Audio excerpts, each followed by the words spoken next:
ಪ್ರಧಾನಮಂತ್ರಿಗಳು ಅಂದ್ರೆ 10 ವರ್ಷಗಳಿಂದ ಮೋದಿಯನ್ನ ನೋಡಿದೀವಿ ನಾವು. ಆದ್ರೆ ಒಂದು ಹೊಸದು ಚೇಂಜಸ್ ಬೇಕು ಅಂದ್ರೆ ಮಲ್ಲಿಕಾರ್ಜುನ್ ಖರ್ಗೆ ಆದ್ರೆ ಒಂದು ಸ್ವಲ್ಪ ನಮ್ಮ ಕರ್ನಾಟಕಕ್ಕೆ ಒಳ್ಳೇದಾಗುತ್ತೆ. ಈಗ ಮನಮೋಹನ್ ಸಿಂಗ್ ಇದ್ರಲ್ಲ, ಅದೇ ತರ ಕಾಂಗ್ರೆಸ್ ಅಲ್ಲಿ ಸೀನಿಯರ್ ಮೋಸ್ಟ್ ಅಂದ್ರೆ ಇವರೇ. ಮೋದಿ ಅವರು ಆಗೋದ್ರಿಂದ ಈ ಕ್ಯಾಸ್ಟಿಸಮ್ ಅನ್ನೋದು ಜಾಸ್ತಿ ಆಗೋಗಿದೆ. ರಾಹುಲ್ ಗಾಂಧಿ ಅವರು ಇದ್ದಾರೆ, ಆದ್ರೆ ಅವರಿಗೆ ರಾಜಕೀಯದ ಬಗ್ಗೆ ಅನುಭವ ಇಲ್ಲ. ಮೋದಿ ಕಡೆಯಿಂದ ಅಸಮಾಧಾನ ಏನಿಲ್ಲ, ತುಂಬಾ ಒಳ್ಳೆಯವರು. ಅವರು ಸ್ವತಂತ್ರವಾಗಿ ದೇಶಕ್ಕೋಸ್ಕರನೇ ಕೆಲಸ ಮಾಡ್ತಿರೋರು. ಕಾಂಗ್ರೆಸ್ ಪಕ್ಷದಲ್ಲಿ ಅವರು ದಲಿತರು ಅಂತ ಅವ್ರನ್ನ ಹಿಂದಕ್ಕೆ ಹಾಕೊಂಡ್ ಬರ್ತಾ ಇದ್ದಾರೆ. ಬಾಬರಿ ಮಸೀದನ್ನ ತಳ್ಳೋಕೆ ಅವಕಾಶ ಮಾಡಿಕೊಟ್ಟಿದ್ದೇನೆ ಕಾಂಗ್ರೆಸ್. ಪಿ.ವಿ. ನರಸಿಂಹರಾವ್ ಅಂತಿದ್ರು, ಅವರು ಯಾವುದೊಂದು ಪವರ್ ತೋರಿಸ್ದಂಗೆ ಇದ್ದಿದ್ದಕ್ಕೆ ಬಿಜೆಪಿ ತೊಳ್ಳೋಕೆ ಅವಕಾಶ ಆಯ್ತು. ರಾಮ ಮಂದಿರ ಕಟ್ಟಿದ್ದಾರೆ, ಎಲೆಕ್ಷನ್ ಟೈಮ್ ಅಲ್ಲೇ ಓಪನ್ ಮಾಡ್ಬೇಕು ಅನ್ನೋದು ಯಾಕೆ ಇಷ್ಟು ವರ್ಷಗಳು ಮಾಡಕ್ ಆಗ್ತಾ ಇರ್ಲಿಲ್ವಾ? ಇನ್ನ ಎಲೆಕ್ಷನ್ ಆಗೋದ್ಮೇಲೆ ಮಾಡಕ್ ಆಗಲ್ವಾ? ಅದು ಒಂದು ಗಿಮಿಕ್ ಅನ್ನೋದು ಎಲ್ಲ ಚಿಕ್ಕ ಮಕ್ಳಿಗೂ ಗೊತ್ತು.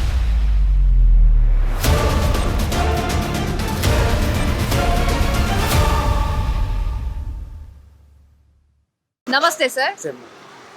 ಈಗ ಚುನಾವಣೆ ಬರ್ತಾ ಇದೆ ಅಲ್ವಾ? ಲೋಕಸಭಾ ಚುನಾವಣೆ ಬರ್ತಾ ಇದೆ. ಇನ್ನೊಂದು 4 ತಿಂಗಳಲ್ಲಿ ಲೋಕಸಭಾ ಚುನಾವಣೆ ಬರ್ತಾ ಇದೆ. ಪ್ರಧಾನ ಮಂತ್ರಿಗಳು ಯಾರಾದ್ರೆ ನಿಮ್ಗೆ ಸೂಕ್ತ ಅಂತ ಅನ್ಸುತ್ತೆ? ಪ್ರಧಾನ ಮಂತ್ರಿಗಳು ಅಂದ್ರೆ 10 ವರ್ಷಗಳಿಂದ ಮೋದಿಯನ್ನ ನೋಡಿದೀವಿ ನಾವು. ಅವರು ಒಳ್ಳೆ ಕೆಲಸಗಳೇ ಮಾಡಿದ್ದಾರೆ. ಆದ್ರೆ ಒಂದು ಹೊಸದು ಚೇಂಜಸ್ ಬೇಕು ಅಂದ್ರೆ ಮಲ್ಲಿಕಾರ್ಜುನ್ ಖರ್ಗೆ ಆದ್ರೆ ಒಂದು ಸ್ವಲ್ಪ ನಮ್ಮ ಕರ್ನಾಟಕಕ್ಕೆ ಒಳ್ಳೇದಾಗುತ್ತೆ. ಯಾವ ರೀತಿ ಹೇಳ್ತಿದ್ದೀರಾ ಸರ್? ಮಲ್ಲಿಕಾರ್ಜುನ್ ಖರ್ಗೆ ಆದ್ರೆ ಕರ್ನಾಟಕಕ್ಕೆ ಒಳ್ಳೇದಾಗುತ್ತೆ ಅಂತ? ನಮ್ಮ ರಾಜ್ಯದ ಇವರಲ್ವಾ MP ಆಗಿ ಹೋಗಿರೋರು. ಆದರೆ ಇವಾಗ ಇಂಡಿಯಾ ಅಂತ ಪಕ್ಷ ಮಾಡ್ಕೊಂಡಿದ್ದಾರೆ, ಅದಕ್ಕೆ ಅವ್ರನ್ನ ಹೆಡ್ ಮಾಡಿದ್ದಾರೆ. ಎಲ್ಲರೂ ಸೇರಿ ಭಾರತ ದೇಶದ ಎಲ್ಲ MP ಗಳು ಸೇರಿ ಅವ್ರನ್ನ ಪ್ರಧಾನಮಂತ್ರಿ ಮಾಡಿದ್ರೆ ಎಲ್ಲ ಒಂದು ಹಿತವಾಗಿರುತ್ತೆ. ಸೀನಿಯರ್ ಮೋಸ್ಟು, ಅನುಭವ ಇದೆ, ಎಲ್ಲ ರೀತಿಯಲ್ಲೂ ಚೆನ್ನಾಗಿರುತ್ತೆ ಅಂತ ನನ್ನ ಅಭಿಪ್ರಾಯ. ಓಕೆ ಸರ್, ಮೋದಿ ಅವರು ಯಾಕೆ ಆಗಬಾರ್ದು? ಯಾವ್ದಾದ್ರು ಒಂದು ಉದಾಹರಣೆ ಕೊಟ್ಟು ಹೇಳೋದಾದ್ರೆ? ಆಗಬಾರ್ದು ಅಂತ ನಾನು ಹೇಳ್ತಾ ಇಲ್ಲ, ಆಗಲಿ, ಅದಕ್ಕೇನು ತೊಂದರೆ ಇಲ್ಲ. ಮೋದಿ ಅವರು ಆಗೋದ್ರಿಂದ ಈ ಕ್ಯಾಸ್ಟಿಸಮ್ ಅನ್ನೋದು ಜಾಸ್ತಿ ಆಗೋಗಿದೆ. ಹಿಂದೂ ಮುಸ್ಲಿಂ ಅನ್ನೋದು ಈ ಥರ ಭಾವನೆಗಳಿಂದ ತುಂಬ ತೊಂದರೆ ಆಗ್ತಾ ಇದೆ ಎಲ್ರಿಗೂ. ಅದೇ ಪಕ್ಷದಲ್ಲಿ ರಾಹುಲ್ ಗಾಂಧಿ ಅವರು ಕೂಡ ಇದ್ದಾರೆ, ಹೌದಾ? ರಾಹುಲ್ ಗಾಂಧಿ ಅವರು ಇದ್ದಾರೆ, ಆದರೆ ಅವರಿಗೆ ಅಷ್ಟೊಂದು ಅನುಭವ ಇಲ್ಲ, ರಾಜಕೀಯದ ಬಗ್ಗೆ ಅನುಭವ ಇಲ್ಲ. ಅದಕ್ಕೋಸ್ಕರ ಇವರು ತುಂಬ ಅನುಭವಸ್ಥರು. ಈಗ ಮನಮೋಹನ್ ಸಿಂಗ್ ಇದ್ರಲ್ಲ, ಅದೇ ಥರ ಕಾಂಗ್ರೆಸ್ಸಲ್ಲಿ ಸೀನಿಯರ್ ಮೋಸ್ಟ್ ಅಂದರೆ ಇವರೇ. ಇನ್ನು ಬೇರೆ ಪಕ್ಷದವರೆಲ್ಲ ಸೇರ್ಕೊಂಡು ಕಾಂಗ್ರೆಸ್ ಜೊತೆ ವಿಲೀನ ಆಗಿದ್ದಾರೆ. ಆದರೂ ಕೂಡ ಖರ್ಗೆ ಅನ್ನೋರು ಆದರೆ ತುಂಬ ಒಳ್ಳೆಯದು. ಅಂದ್ರೆ ಈಗ ಕಾಂಗ್ರೆಸ್ ಅಂತ ಹೇಳಿದ ತಕ್ಷಣ ಏನ್ ಹೇಳ್ತಾರೆ ಅಂತಂದ್ರೆ ನೆಹರು, ಇಂದಿರಾ ಗಾಂಧಿ, ಸೋನಿಯಾ ಗಾಂಧಿ ಈ ತರ ತಗೊಂಡ್ಬಿಡ್ತಾರೆ. ಅವ್ರದ್ದೇ ತಲೆಮಾರುಗಳು ಪ್ರಧಾನ. ಕಾಂಗ್ರೆಸ್ ಪಕ್ಷ ಒಂದೇ ಅಲ್ಲ ಇರೋದೀಗ, ಎಲ್ಲ ರೀತಿಯಲ್ಲೂ ಮಮತಾ ಬ್ಯಾನರ್ಜಿ ಯಾರ್ಯಾರೋ ಇದ್ದಾರಲ್ಲ ದೇಶದಲ್ಲಿ, ಕೇಜ್ರಿವಾಲು, ಎಷ್ಟೆಷ್ಟೋ ಜನ ಇದ್ದಾರೆ. ಅವರೆಲ್ಲ ಸೇರಿ ಹೋಗ ಕಾಂಗ್ರೆಸ್ಗೆ ಸಪೋರ್ಟ್ ಮಾಡಿ ಕಾಂಗ್ರೆಸ್ಸನ್ನು ಒಂದು ಇಂಡಿಯಾ ಅನ್ನೋ ಒಂದು ಪಕ್ಷ ಮಾಡಿದ್ದಾರೆ. ಆದ್ದರಿಂದ ಎಲ್ಲ ಸೇರಿಕೊಂಡು ಖರ್ಗೆಯನ್ನು ಮಾಡಿದ್ರೆ ತುಂಬ ಒಳ್ಳೆಯದು ಅಂತ ನನ್ನ ಅಭಿಪ್ರಾಯ. ಈಗ ಮೋದಿ ಅವರ ಸರ್ಕಾರ ಇದೆ, 2 ವರ್ಷದಿಂದ ಮೋದಿ ಅವರು ಎಲೆಕ್ಷನ್ ಅಲ್ಲಿ ಗೆದ್ದು ಬಂದಿದ್ದಾರೆ. ಸೊ ಅವ್ರ ಕಾರ್ಯವೈಖರಿಯಲ್ಲಿ ನಿಮ್ಗೇನಾದ್ರು ಅಸಮಾಧಾನ ಅಂತ ಅನ್ಸಿದ್ಯಾ? ಇಲ್ಲ, ಮೋದಿ ಕಡೆಯಿಂದ ಅಸಮಾಧಾನ ಏನಿಲ್ಲ. ಅವರು ತುಂಬ ವ್ಯಕ್ತಿತ್ವದಲ್ಲಿ ಒಳ್ಳೆಯವರು, ತುಂಬ ಒಳ್ಳೆಯವರು. ಇನ್ನೇನು ಅವರಿಗೆ ಫ್ಯಾಮ್ಲಿ ಹಿಂದೆ ಮುಂದೆ ಯಾವುದೋ ರೀತಿಯಲ್ಲೂ ಇದಿಲ್ಲ, ಬ್ಯಾಕ್ಗ್ರೌಂಡ್ ಇಲ್ಲ. ಅವರು ಸ್ವತಂತ್ರವಾಗಿ ದೇಶಕ್ಕೋಸ್ಕರನೇ ಕೆಲಸ ಮಾಡ್ತಿರೋರು. ಅವ್ರಿಗೂ ವಯಸ್ಸಾಗ್ತಾ ಬಂದಿದೆ, ಅದಕ್ಕೋಸ್ಕರ ಅವ್ರನ್ನ ಸ್ವಲ್ಪ ರೆಸ್ಟ್ ತಗೊಂಡ್ರೆ, ಬೇರೆ ಇನ್ನೊಬ್ಬರು ಬಂದರೆ ನೆಕ್ಸ್ಟ್ ಟರ್ಮ್ ಬೇಕಾದರೆ BJPನವ್ರು ಬರಲಿ, ಅದಕ್ಕೇನು ತೊಂದರೆ ಇಲ್ಲ. ಮಲ್ಲಿಕಾರ್ಜುನ್ ಖರ್ಗೆ ಅವ್ರ ಬಗ್ಗೆ ನೀವು ಮಾತನಾಡಿದ್ರಿ. ಮಲ್ಲಿಕಾರ್ಜುನ್ ಖರ್ಗೆಗೆ ಪಕ್ಷದಲ್ಲಿ, ಯಾವುದು ಕಾಂಗ್ರೆಸ್ ಪಕ್ಷದಲ್ಲಿ ಸರಿಯಾದ ಬೆಂಬಲ ಸಿಗ್ತಾ ಇಲ್ಲ ಅನ್ನುವಂತಹ ಮಾತುಗಳು ಕೇಳಿ ಬರ್ತಾ ಇದೆ. ಅದು ಮೊದಲಿಂದ ಇದೆ. ಕಾಂಗ್ರೆಸ್ ಪಕ್ಷದಲ್ಲಿ ಕ್ಯಾಸ್ಟಿಸಮ್ ಅನ್ನೋದ್ರ ಬಗ್ಗೆ ಅವರು ದಲಿತರು ಅಂತ ಅವ್ರನ್ನ ಹಿಂದಕ್ಕೆ ಹಾಕೊಂಡ್ ಬರ್ತಾ ಇದ್ದಾರೆ. ಅದಕ್ಕೋಸ್ಕರ ಅವ್ರನ್ನ ಮುಂದೆ ಒಂದು ಸ್ವಲ್ಪ ಮುಂಚೂಣಿಯಲ್ಲಿ ಲಾಸ್ಟ್ ಸ್ಟೇಜ್ ಅವ್ರದ್ದು. ಅದಕ್ಕೋಸ್ಕರ ಅವ್ರು ಫೈನಲಿ ಒಂದು ಅಭಿಪ್ರಾಯಕ್ಕೆ ಪ್ರಧಾನಮಂತ್ರಿ ಆಗಿಬಿಟ್ರೆ ಅವ್ರು ಮಾಡಿದ್ದಕ್ಕೆ ಅವ್ರ ರಾಜಕೀಯ ಜೀವನಕ್ಕೆ ಒಂದು ಸ್ವಲ್ಪ ಅನುಕೂಲ ಆಗುತ್ತೆ ಅಂತ ನನ್ನ ಅಭಿಪ್ರಾಯ. ಇದು ಜನಗಳ ಅಭಿಪ್ರಾಯ ಏನಿದೆಯೋ ನನ್ನ ಅಭಿಪ್ರಾಯ ನಾನು ಹೇಳ್ತಾ ಇದ್ದೀನಿ. ಹಾಗಾದ್ರೆ ಎಕ್ಸ್ಪೆಕ್ಟೇಷನ್ ಏನಿದೆ ಸರ್ ನಿಮಗೆ ಮಲ್ಲಿಕಾರ್ಜುನ್ ಖರ್ಗೆ ಅವರ ಬಗ್ಗೆ? ಎಲ್ಲ ಪಕ್ಷದವರು ಸೇರಿ ಅವ್ರನ್ನ ಏನು ತೊಂದರೆ ಕೊಡ್ದಂಗೆ ಅವ್ರನ್ನೇ ಒಂದು ಬೆಂಬಲ ಕೊಟ್ಟು ಮಾಡಿದ್ರೆ ನನ್ನ ಅಭಿಪ್ರಾಯ ಓಕೆ ಆಗುತ್ತೆ. ಇಲ್ಲ ಅವರು ಎಲ್ಲರೂ ಪಕ್ಷಗಳವರು ಸೇರಿ ಅವರು ಬೇಡ, ಅವರು ದಲಿತರು ಹಾಗೆ ಹೀಗೆ ಅನ್ನೋ ಅಭಿಪ್ರಾಯಗಳು ಬಂದಾಗ ಏನು ಮಾಡೋಕ್ಕಾಗೋದಿಲ್ಲ. ಓಕೆ ಸರ್, ಈಗ ಅಯೋಧ್ಯೆ ರಾಮ ಮಂದಿರವನ್ನ ನಿರ್ಮಾಣ ಆಗಿದೆ. ಅದನ್ನ ಲೋಕಾರ್ಪಣೆ ಕಾರ್ಯಕ್ರಮ ಕೂಡ ಇನ್ನೇನು ಜನವರಿ 22ನೇ ತಾರೀಕು ಬಂತು. ಈಗ ಮೋದಿ ಅವರ ಬಗ್ಗೆ ಏನ್ ಹೇಳ್ತಿದ್ದಾರೆ ಅಂತಂದ್ರೆ, ಅವರು ರಾಜಕಾರಣ ಮಾಡ್ತಿದ್ದಾರೆ, ರಾಮ ಮಂದಿರದಲ್ಲೂ ಕೂಡ ರಾಜಕಾರಣ ನಡೀತಾ ಇದೆ ಅಂತ ಹೇಳ್ತಿದ್ದಾರೆ. ಲೋಕಸಭಾ ಇಲೆಕ್ಷನ್ ಬರೋ ಕಾರಣಕ್ಕಾಗಿ ಮೋದಿ ಅವರು ಉದ್ಘಾಟನಾ ಸಮಾರಂಭವನ್ನ ಮಾಡ್ತಿದ್ದಾರೆ ಅಂತ ಹೇಳ್ತಾರೆ. 100% ಸತ್ಯ ಮೇಡಮ್, ಅದು 100% ಸತ್ಯ. ಇಷ್ಟು ವರ್ಷಗಳಿಂದ LK ಆದ್ವಾನಿ, ಅಟಲ್ ಬಿಹಾರಿ ವಾಜಪೇಯಿ ಇವ್ರ ಕಾಲದಲ್ಲೆಲ್ಲ ಒಂದೊಂದು ಇಟ್ಟಿಗೆಯನ್ನು ತಗೊಂಡೋದವರು. ನನಗೆ ಈಗ ಆಲ್ರೆಡಿ 65 ವರ್ಷ ಆಗಿದೆ. ನನ್ನ ಅನುಭವ ನೋಡ್ಕೊಂಡು ಬಂದಿದ್ದೀನಿ. ಆ್ಯಕ್ಚುಲಿ ಬಾಬರಿ ಮಸೀದನ್ನು ತಳ್ಳೋಕೆ ಅವಕಾಶ ಮಾಡಿಕೊಟ್ಟಿದ್ದೇನೆ ಕಾಂಗ್ರೆಸ್ನವರು. ಯಾರು ಹೇಳಿ? PV ನರಸಿಂಹರಾವ್ ಅಂತಿದ್ದರು. ಅವರು ಸೈಲೆಂಟ್ ಆಗಿದ್ದಿದ್ದಕ್ಕೆ, ಯಾವುದನ್ನು ಪವರ್ ತೋರಿಸ್ದಂಗೆ ಇದ್ದಿದ್ದಕ್ಕೆ BJP ಅವ್ರು ತೊಳ್ಳೋಕೆ ಅವಕಾಶ ಆಯಿತು. ಅವರು ಒಂದು ಸ್ವಲ್ಪ ಸ್ಟ್ರಿಕ್ಟ್ ಆಗಿದ್ದಿದ್ರೆ ಇಷ್ಟು ವರ್ಷಗಳಿಂದ ಇದ್ದಿದ್ದೆ ಹಂಗೆ ಬರೋದು. ಅವ್ರು ಅವಕಾಶ ಮಾಡಿಕೊಟ್ಟಿದ್ದೆ ಕಾಂಗ್ರೆಸ್ನವರು ಬಾಬರಿ ಮಸೀದಿ ತಳ್ಳೋಕೆ. ಇವತ್ತು ಎಲ್ಲರೂ ಸೇರಿದ್ದಾರೆ. ಭಾರತೀಯ ಸರ್ಕಾರದಿಂದ ಏನು ಫಂಡ್ ಬಿದ್ದಿಲ್ಲ ರಾಮ ಮಂದಿರಕ್ಕೆ.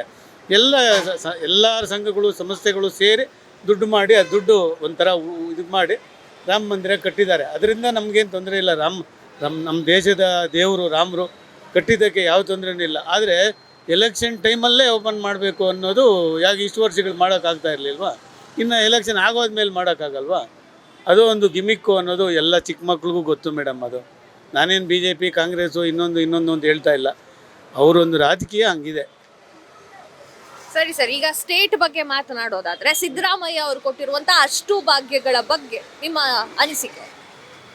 ತುಂಬ ಕೆಟ್ಟದ್ದಾಗಿದೆ ಮೇಡಮ್. ಅದು ಅಷ್ಟು ಭಾಗ್ಯಗಳು ಕೊಟ್ಟರೂ ಕೂಡ ಪ್ರಯೋಜನ ಏನಿದೆ? ಯಾವುದೋ ಒಂದು ಕಡೆಯಿಂದ ಜನಗಳ ಮೇಲೆ ಒತ್ತಡ ತಂದು ಟ್ಯಾಕ್ಸ್ಗಳು ಅದು ಇದು ಬೇರೆ ಯಾವುದಾದನ್ನು ಜಾಸ್ತಿ ಮಾಡಿಬಿಟ್ಟು ಆ ಹಣನ ಕೊಡಬೇಕಾದಂಥ ಅವಶ್ಯಕತೆ ಇರಲಿಲ್ಲ. ಒಳ್ಳೆ ಆಡಳಿತಗಾರ ಸಿದ್ದರಾಮಯ್ಯ ಕೂಡ ಒಳ್ಳೆ ವ್ಯಕ್ತಿನೇ. ಅಧಿಕಾರಕ್ಕೋಸ್ಕರ ಈ ಥರ ಜನಗಳನ್ನ ಗುಗ್ಗುಗಳು ಮಾಡೋದು ತಪ್ಪು, 100% ತಪ್ಪು. ಎಲ್ಲ ಸೌಲಭ್ಯಗಳು ಆಗಿರ್ಬೋದು, ಸೌಕರ್ಯಗಳಾಗಿರ್ಬೋದು, ಎಲ್ಲರ ಮನೆ ಬಾಗಿಲಿಗೂ ಹೋಗ್ತಾ ಇಲ್ಲ ಅನ್ನುವಂತಹ ಮಾಹಿತಿಗಳು ಎಲ್ಲೆಲ್ಲೋ ಕೇಳಿ ಬರ್ತಾ ಇದೆ. ಸೊ ಅದ್ರ ಬಗ್ಗೆ ನೀವೇನ್ ಮಾತಾಡ್ತೀರಾ? ಹೌದಾ, ನಿಜಕ್ಕೂ ಹೋಗ್ತಾ ಇಲ್ವಾ? ಯಾರಿಗೂ ಸೇರ್ತಾ ಇಲ್ಲ. ಎಲ್ಲೋ ಕೆಲವ್ರಿಗೆ ಮಾತ್ರ ಅದನ್ನು ಇದು ಮಾಡ್ತಾ ಇದ್ದಾರೆ ವಿನಃ ಅವ್ರಿಗೆ ಮುಂಗೋಪ ಜಾಸ್ತಿ. ಏನನ್ನ ಕೇಳೋಕೆ ಹೋದರೆ ಎಲ್ಲರ ಮೇಲೂ ರೇಗಾಡ್ತಾರೆ. ಅಂದರೆ ಒಳ್ಳೆ ಪೊಲಿಟಿಷಿಯನ್ನು ಇವೆಲ್ಲ ಮಾಡಿರೋದು ತಪ್ಪು. ಆದರೆ ಜನಸಾಮಾನ್ಯರಿಗೆ ಸೇರ್ತಾ ಇಲ್ಲ. ಅದೆಲ್ಲೋ ಹೋಗಿ ಎಲ್ಲೋ ಬರ್ತಾ ಇದ್ದಾವೆ ಅಷ್ಟೇ. ಈಗ ನೀವು ಖರ್ಗೆ ಅವರು ಅಕಸ್ಮಾತ್, ಅಥವಾ ನೀವೇ ಹೇಳಿದ್ದು ಖರ್ಗೆ ಅವರು ಪ್ರಧಾನಿ ಆಗ್ಬೇಕು ಅಂತ ಹೇಳಿ, ಖರ್ಗೆ ಅವರು ಪ್ರಧಾನಿ ಮಂತ್ರಿಗಳಾದರೆ ನಿಮ್ಮ ಎಕ್ಸ್ಪೆಕ್ಟೇಷನ್ ಏನು? ಅವರು ಯುವಕರಿಗಾಗಿರ್ಬೋದು, ಕೃಷಿಕರಿಗಾಗಿರ್ಬೋದು, ಅಥವಾ ಸೈನಿಕರಿಗಾಗಿರ್ಬೋದು, ಯಾವ ರೀತಿಯ ಸಹಾಯವನ್ನ ಖರ್ಗೆ ಅವರು ಮಾಡಬೇಕು ಅಂತ ನಿಮ್ಗೆ ಅನಿಸ್ತಾ ಇದೆ?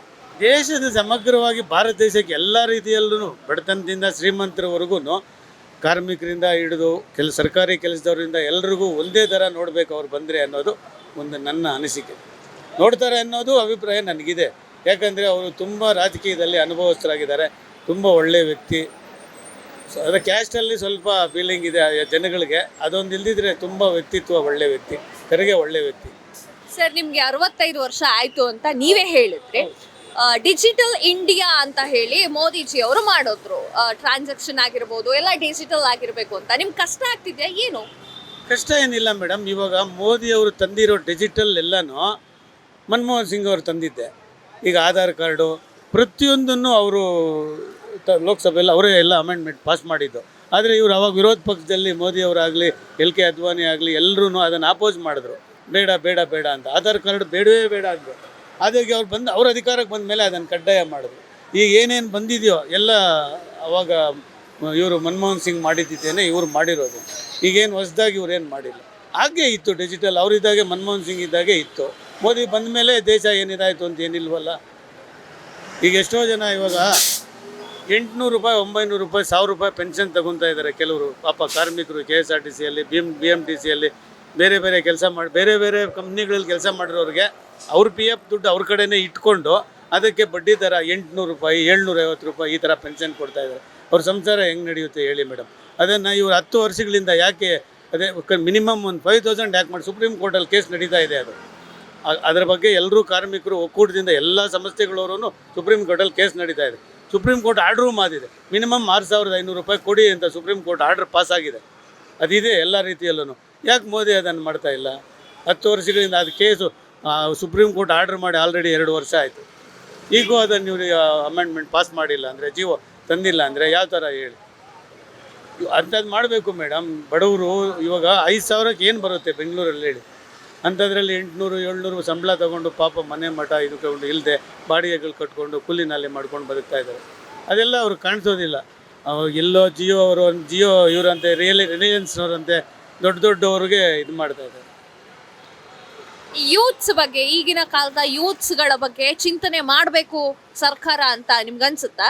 ಪಕ್ಕ ಮೇಡಮ್, ಪಕ್ಕ. ಈ ಬಸ್ ಚಾರ್ಜ್ಗಳು ಫ್ರೀ ಮಾಡೋದು, ಈ ಗೃಹಲಕ್ಷ್ಮಿ ಯೋಜನೆ ಕೊಡೋ ಬದಲು ಈ ಯೂತ್ಸ್ ಇದ್ದಾರಲ್ಲ ಅವ್ರಿಗೆ ಫಸ್ಟ್ ಮಾಡ್ಬೋದಿತ್ತಲ್ಲ. ಈಗ 3,000ನೋ 2,000ನೋ ಡಿಪ್ಲೊಮಾ ಹೋಲ್ಡರ್ಸ್ಗೆ 1,500 ಕೊಡ್ತೀವಿ ಅಂದಿದ್ದಾರೆ, ಇನ್ನೊಬ್ರಿಗೆ 3,000 ಕೊಡ್ತೀವಿ ಅಂದಿದ್ದಾರೆ. ಇದನ್ನೆಲ್ಲ ಫಸ್ಟ್ ಯಾಕೆ ಮಾಡಬಾರ್ದಾಗಿತ್ತು? ಇವ್ರದ್ದು ಎಲೆಕ್ಷನ್ ಗಿಮ್ಮಿಕ್ಕೇನೆ. ಕೇಂದ್ರ ಸರ್ಕಾರದವರು ಕೇಂದ್ರ ಸರ್ಕಾರದವರು ಅಷ್ಟೇ ಫಸ್ಟು ಯುವಕರಿಗೆ ಪ್ರಾಧಾನ್ಯತೆ ಕೊಡಬೇಕು. ಅವರೇ ಮುಂದಿನ ಪೀಳಿಗೆಗೆ ನಮ್ಮ ಭಾರತ ದೇಶಕ್ಕೆ ಅಡಿಪಾಯ ಇರೋದೇ ಚಿಕ್ಕವರು. ನಮ್ಮಂಥವ್ರ ಕತೆ ಮುಗೀತು. ನಮಗೇನು ಮಾಡೋದೇನು ಬೇಡ. ಅವರು ಇನ್ನೇನು ಅವ್ರು ಮಾಡಿ ಏನು ಪ್ರಯೋಜನ?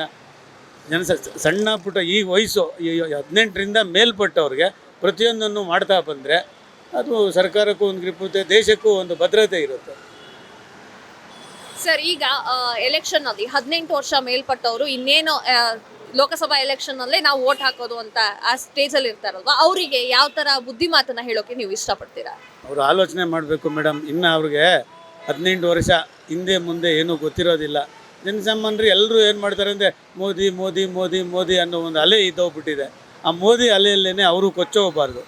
ಭದ್ರತವಾದ ಸರ್ಕಾರ, ಒಂದು ಒಳ್ಳೆ ರೀತಿ ನೀತಿ ಕಾನೂನು ನಮಗೆ ಒಳ್ಳೇದಾಗಲಿ ಅನ್ನೋ ಭಾವನೆಗಳಿಂದ ಮಾಡ್ಕೊಂಡು ಹೋಗ್ಬೇಕಷ್ಟೇ.